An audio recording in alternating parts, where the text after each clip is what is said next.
I think it's really the first show to portray like late millennial, early Gen Z teenagers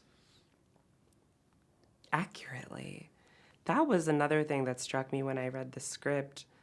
The teenage girls in the script felt real in all of their, you know, perviness and combativeness and outspokenness. That is really how it is. And too often portrayals of teenage girls are kind of watered down, you know, these pandering portrayals because they're meant to reach a wider audience, I think, and people don't want the reality, but the reality is teenage girls are having sex and doing drugs and talking about bulges and making fun of people, and like they're flawed, they're not perfect, they're not role models, but they're real. And that's something I'm most proud of with this project, just and something that drew me to it. I read the, my favorite scenes are the ones where they're just sitting around talking. And that's how we talk. I mean, I'm not a teenage girl anymore, but I was like 5.5 years ago. And it really do be like that. But like, if you have to put an R rating or an 18 plus rating on it, to get away with it, so be it. But,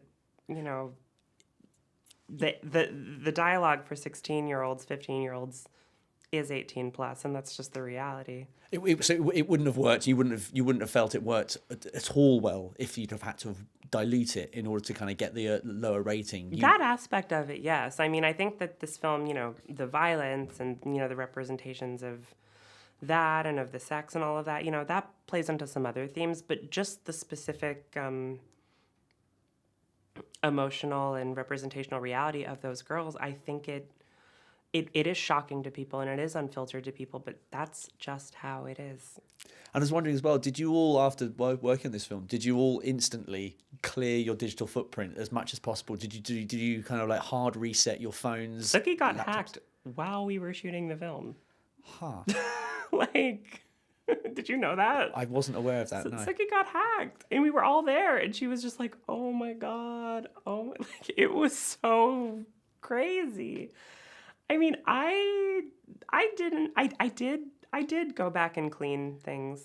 Like, I went back on my Twitter and I looked back at everything I tweeted and, deleted things that I didn't want to pop up now. I deleted my Tumblr in its entirety. Really? Yeah, but I never really used it anyway. And, I mean, if I do get hacked, which I hope I won't, that'll suck. But I think something that this film proposes in its own way is that we all have the same stuff to hide. And if somebody's dirty laundry gets aired, we shouldn't throw stones. Or, he who throws the first stone, et cetera, et cetera. We all talk. We all take nudes. We all, I could go on. But I don't think that there's anything on my phone or my history that you probably don't have in yours. And I would say that to anyone, probably.